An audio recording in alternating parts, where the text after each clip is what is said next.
On this episode, I know you're really good at this, but I'm really good at this.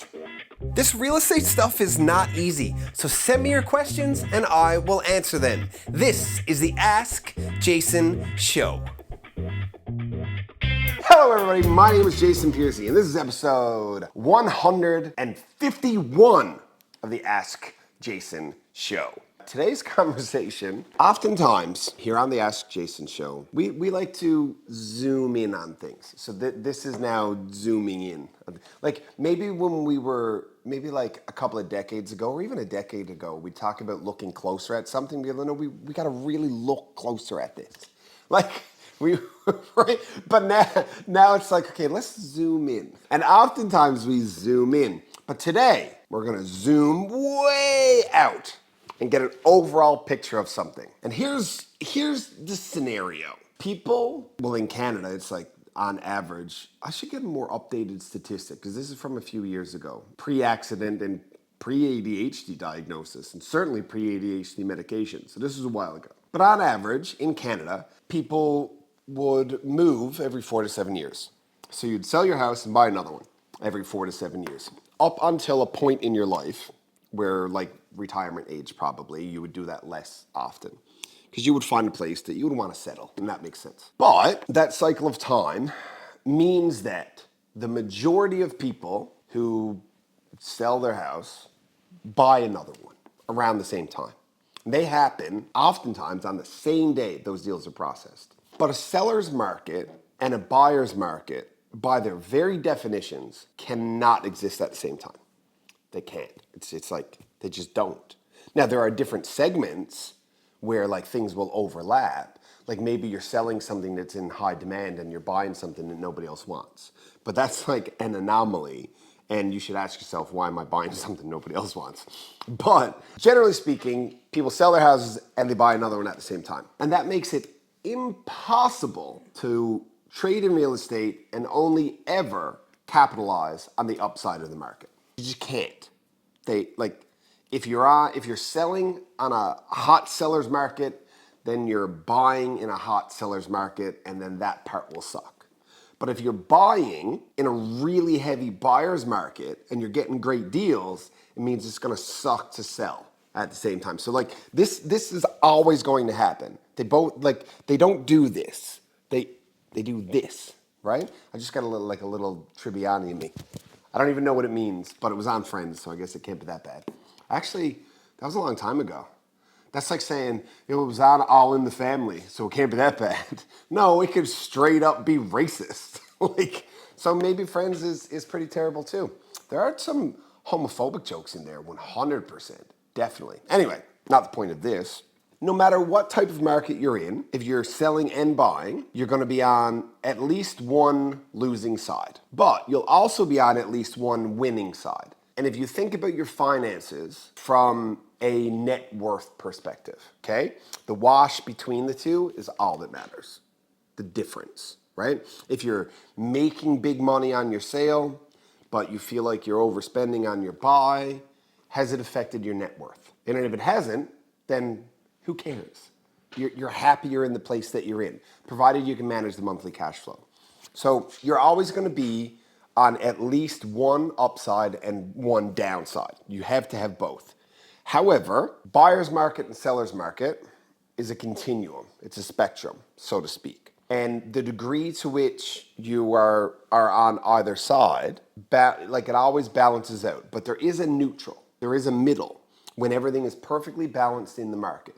And we have the right amount of buyers, the right amount of sellers, prices are consistent, they're predictable, right? If you buy and sell then, you're neither a winner nor a loser, everything is fair, right? So let's imagine this continuum goes from 0 to 10. And 5 is the perfect balance. That's your value if you buy and sell.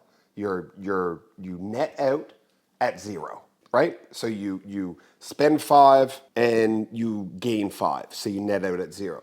Let's imagine you're in a heavy buyer's market, right? And you only have to spend 2, but because it's a heavy buyer's market, there's an 8 on the sell side. You see how they still, you know what I mean? Like it always balances out. So the degree to which you're you're capitalizing as a buyer is the same degree to which you're losing as a seller. And the degree to which you're capitalizing as a seller is the same degree that you're losing out as a buyer.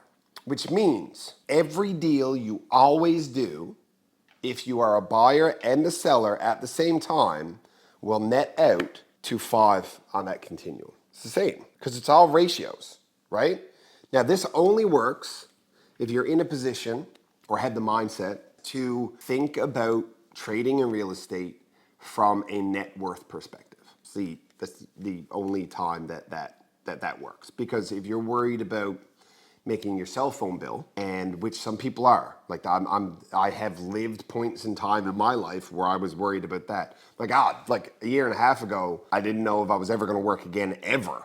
I wasn't thinking about my net worth. I was thinking about how grateful I am that there was a GoFundMe that got legs. So like I'm not judging people who think about their finances on a weekly, bi-weekly, or monthly basis. I'm saying that if you're worried about selling your house for top dollar now because it means that you'd have to pay top dollar to buy something, then that's a nothing problem. It's non-existent. It's all perspective. Because the degree to which one is high is the same degree to which the other is high. It's a ratio.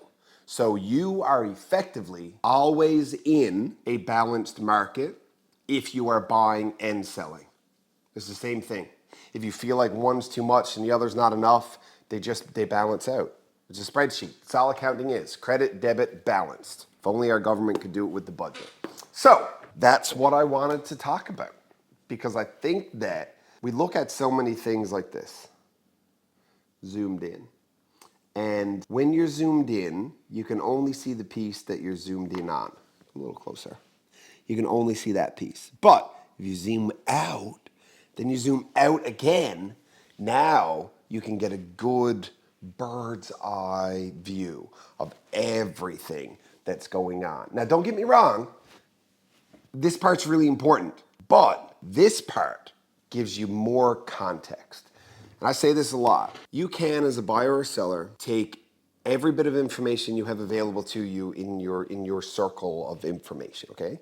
Like everything that is available to you. You can take all of that, you can balance it all out, weigh the pros and cons, analyze it to death, and make the best possible conclusion given everything that you know. But you're zoomed in. It's not your fault.